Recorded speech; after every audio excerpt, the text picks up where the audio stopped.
Ya está con nosotros nuestro querido amigo, director de IDATA, investigador, ingeniero, docente, Sebastián García Parra. Buen día, bienvenido. Muy buenos días, Ale, ¿cómo andás? Bien, con mucho interés de escuchar tu columna, Coronavirus, una pandemia en la era de la inteligencia artificial. Y me resulta seductor, ¿por qué motivo, bueno, vincular una cosa con la otra, ¿no? Sí, bueno, vos sabés que en las vacaciones me puse a leer El extranjero de Albert Camus. Ajá. Y me enganché y enseguida me puse a leer La peste, que justamente es un libro de ficción que habla sobre una ciudad que se llama Orán, que existe, una ciudad de Argelia, que se ve azotada por una peste enorme y por lo tanto toda la ciudad pasa a estar bajo cuarentena. Pero, mediados del siglo XX, donde no existían las comunicaciones y la ciudad estaba totalmente desconectada del mundo, y las únicas informaciones que tenían eran las que salían en los diarios, donde los diarios locales iban informando la cantidad de muertos que había habido el día anterior. Claro. Y hoy estamos en un mundo muy distinto a aquel. Estamos viviendo algo de lo cual la propia OMS está muy preocupada, los estados están preocupados, y donde lejos de estar con poca información, estamos con un exceso de información. Y hoy parece que ahí está el problema. Entonces, el título de la columna va desde el lado de cómo hoy las grandes empresas, utilizando ciencia de datos y utilizando inteligencia artificial, están abordando el tema de esta pandemia, que por un lado lo están utilizando como mecanismo de información, ahora vamos a ver cómo, y por otro lado también como mecanismo que permite detectar de manera anticipada algunos casos.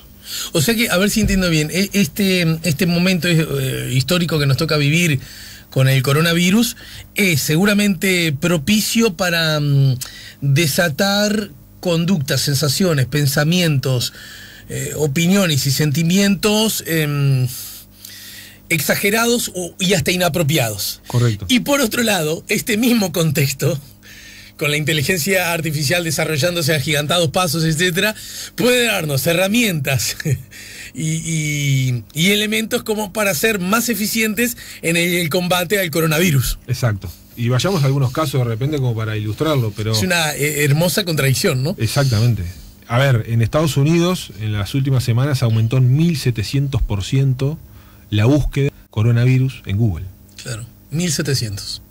O sea, está todo el mundo buscando en Google y en otros buscadores también, pero fundamentalmente en Google, que es el más usado en el mundo, el término coronavirus y todo lo vinculado a precauciones, cuáles son los síntomas. No había razones para 6 meses atrás buscar la palabra coronavirus. No había razones, pero además, ¿qué responsabilidad tiene Google y qué tiene que hacer Google desde el punto de vista tecnológico para que el resultado que yo vea de la búsqueda tenga sentido? O sea, sea información oficial. Entonces, Google tiene un mecanismo, que lo podemos ver todos si buscamos coronavirus, que se llama alertas SOS.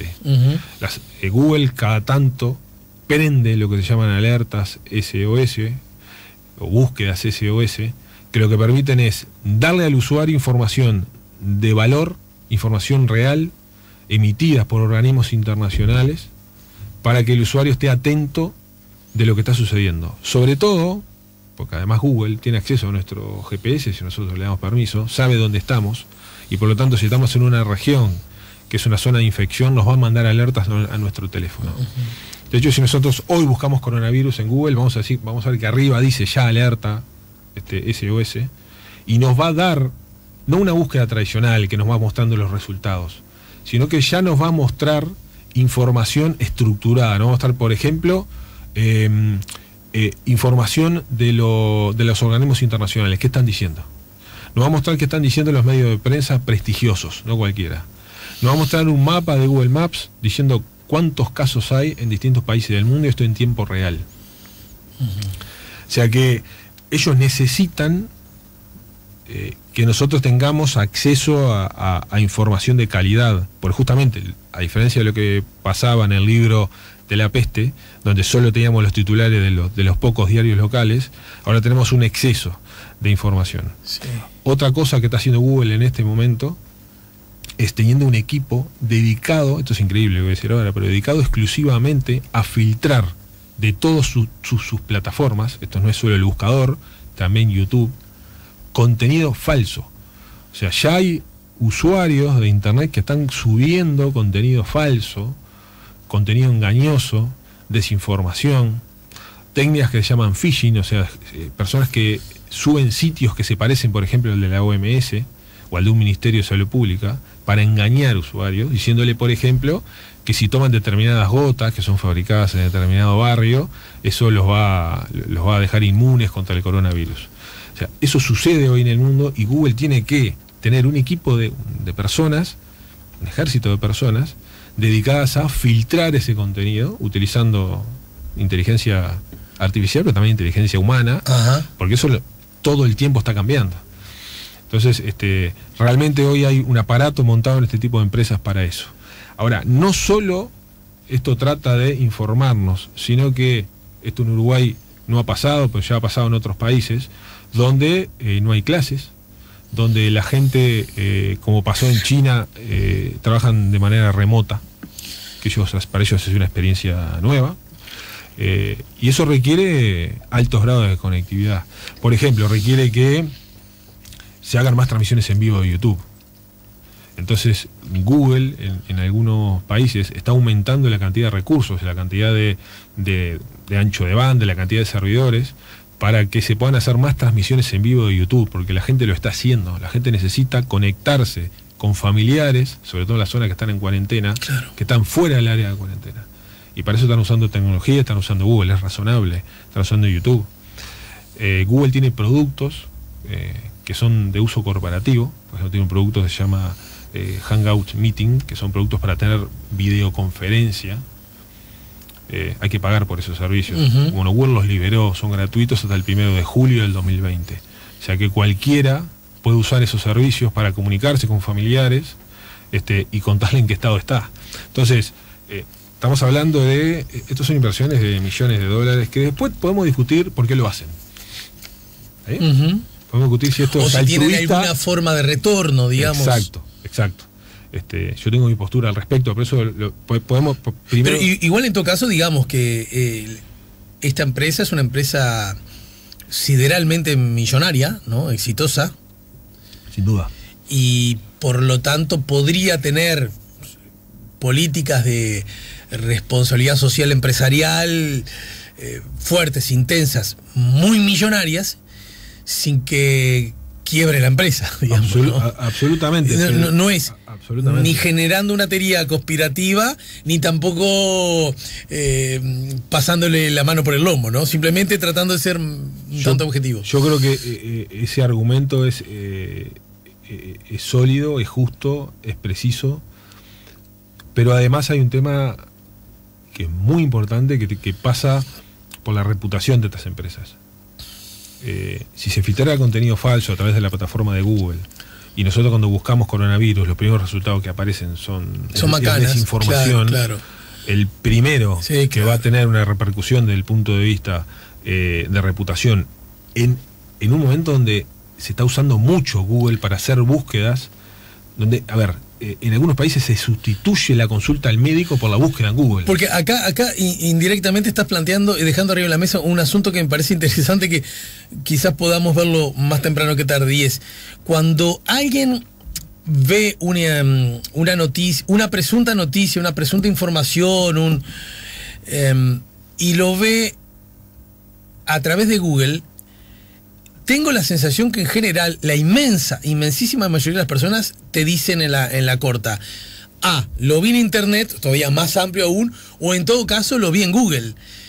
Son pocos los que afinan citando exactamente la fuente o presunta fuente. Quiero decir, o se la liga la herramienta, la internet, o se la liga el buscador. Absolutamente. ¿Verdad? Absolutamente. Por aquella cosa que cuando éramos en otros tiempos decíamos, lo vi en la tele. Y lo que los padres nuestros o los padres de nuestros padres decían, estaban los diarios. No decían necesariamente en qué diario. Era como... No citaban la fuente concreta. Claro, o quién escribió la columna tal, ¿verdad? Porque y en este caso además es bien interesante porque Google no genera los contenidos los generan terceros, ellos los ordenan y no los muestran. Por lo tanto, lo que tienen que hacer es filtrar aquel contenido que es falso, y eso es desde el punto de vista tecnológico, incluso con los avances que tenemos desde el punto de vista de inteligencia artificial, especialmente complejo, es muy complejo filtrar contenido falso. Por lo tanto, necesitan personas que lo estén haciendo, y tiene que ver con lo que vos decías, pero además tiene que ver con la reputación de la empresa y de la marca Google, que hoy tiene su reputación, tiene una reputación muy alta, todos lo usamos, y necesita mantenerla en casos de crisis mundial. Esto es una crisis mundial. Tenés que ver el cuplé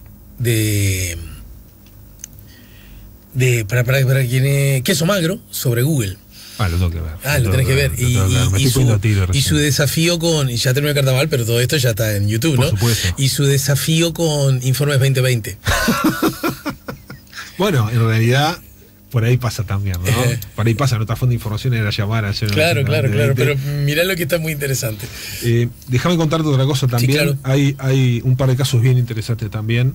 Hay una empresa canadiense, se llama Blue Dot, que es una empresa que es noticia. Blue como azul, digamos. Blue y Dot como punto en inglés. ¿Por qué? Porque fue la primera empresa que, utilizando inteligencia artificial, logró detectar el primer foco de coronavirus en China. ¿Cómo lo logró esto? Porque su solución lo que hace, así como lo hace Google, es buscar documentos que estén publicados en Internet, tanto documentos públicos como noticias, que tengan palabras vinculadas a enfermedades.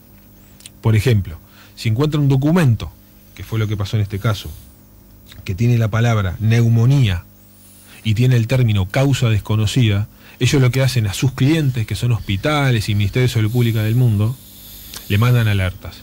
Pero además, lo interesante que hacen es que, una vez que detectan que, por ejemplo, hay un diario local en una ciudad específica de China que publicó este artículo diciendo que hay 27 casos de neumonía de causa desconocida, ellos analizan los aeropuertos que están cerca de la ciudad, analizan todos los viajes que hacen las líneas aéreas comerciales, y empiezan a aplicar métodos predictivos utilizando inteligencia artificial para detectar cuáles ciudades pueden verse afectadas por gente que viaje a esos lugares, porque es donde hay más tráfico aéreo.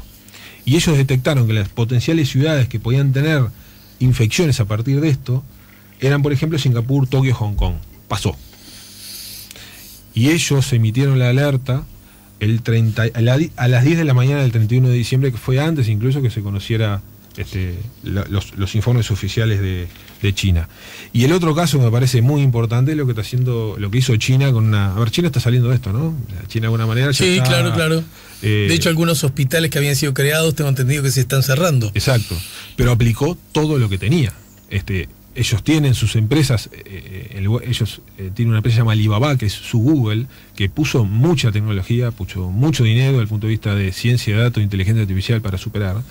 Ellos tienen la startup, o sea, la empresa pequeña más valiosa del mundo, que se llama SenseTime, que es una empresa que se dedica a monitoreo de caras, o sea, reconocimiento facial a través de cámaras, de manera automática, utilizando inteligencia artificial.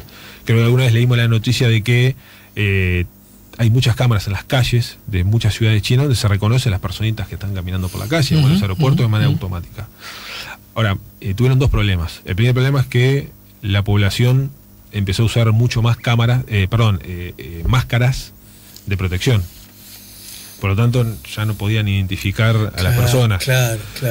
Sobre todo, ellos le venden este servicio a muchas oficinas, cosa que cuando yo llego al exterior de la oficina me reconoce la cara y me permite ingresar. El tema es que la gente no quería sacarse la máscara antes de ingresar. Entonces tuvieron que hacer una mejora en su software de reconocimiento para que la cámara pudiera detectar la cara de una persona con la máscara puesta. Y eso lo tuvieron que hacer en pocas semanas para que se pudiera seguir avanzando en la operativa, en que la gente fuera a trabajar con la máscara puesta. Entonces, te diría, seguramente nos va a permitir más y nuevos análisis. ¿Podríamos estar relativamente tranquilos que si entramos por este tema al buscador Google, lo que aparece, o por lo menos aparece en primera instancia, es de cierta calidad informativa y por lo tanto ¿Es confiable? Sí, lo primero que va a aparecer cuando busquemos coronavirus es información de calidad, no va a haber desinformación en los primeros resultados y ya vamos a ver información integrada, consolidada, que proviene de fuentes oficiales. Bien, bueno, la dejamos por acá. Con mucho gusto la seguimos el próximo miércoles. Un asunto que no sé si puede ser auxiliado por este que es tu tema, y es, me enteré, debe haber 200.000 casos, no, 200.000 casos no, pero unos cuantos cientos sí, de gente que ha venido de Europa, incluso que ha venido de Italia, que llega al aeropuerto y que nadie le hace ninguna pregunta de nada. Sí. Acá me parece que estamos dejando una puerta demasiado abierta, ¿no? Yo no tengo idea de cuáles son las prácticas ni los protocolos, simplemente me apoyo en cierto mínimo sentido común. Es más, conozco el caso de una persona que vino de Italia, por supuesto nadie le dijo nada en ningún lugar, la persona se siente bien físicamente y fue como corresponde, se reintegró a su trabajo y en su trabajo le dijeron que debía volverse a su casa, incluso le reprocharon que cómo era posible que viniera a reintegrarse. Y la persona dijo, pero vengo a reintegrarme porque terminé la licencia y yo no tenía ninguna información, ni ningún protocolo, ni ninguna recomendación, ni ninguna sugerencia acerca de que conviene no integrar. Pienso, brevísimos folletos que pueden integrarse, folletos ni siquiera, ¿no? Papel, mimeógrafo, sí, que pueden entregarse a las personas que llegan de destinos frágiles, no sé cuál es el término más adecuado, que se le diga, antes de, si usted piensa ir a su trabajo, consulten su trabajo si de verdad prefieren en su trabajo que usted vaya a trabajar o no, porque la persona si no va a trabajar dice, me van a echar, me descuentan, creen que me estoy haciendo el loco. Déjame agregar otra cosa. Pero a su vez si va, dice, sos un irresponsable que viniste a la buena, flaco. Absolutamente.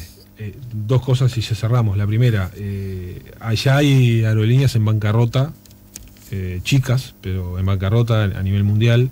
Las aerolíneas están bajando los precios de los pasajes a precios que nunca se han visto. Gente que compró el pasaje hace 3 meses ahora quiere matarse porque entra y lo ve un pasaje a Europa de repente por 400 o 500 dólares. O sea que hay gente que está tomando la decisión incluso de viajar en este momento, porque económicamente parece ser una buena alternativa. Claro. Entonces, es un tema también a analizar, sobre todo pensando que ahora vamos a tener vacaciones dentro de poco. Y puede ser una buena opción para muchos salir del país a un bajo costo. Y en China, la solución que se implementó, y ese es el segundo punto, es tomar la temperatura a todas las personas que estaban en el aeropuerto utilizando cámaras térmicas. Y con eso lograban en la multitud detectar personas que tenían por arriba de 37.3 grados de temperatura. Bueno, gracias como siempre, mi querido Guzmán, bien ahora. Gracias como siempre, Sebastián. Saludos. ¿Cómo arrancó el bebote de las clases? Muy bien, muy contento. Nuestro segundo columnista. Por supuesto. Un saludo para él y para la familia. Sebastián García Parra, en su columna Inteligencia Artificial, nos ayudó a poner la mañana en camino. Ya volvemos con La Mañana en Camino.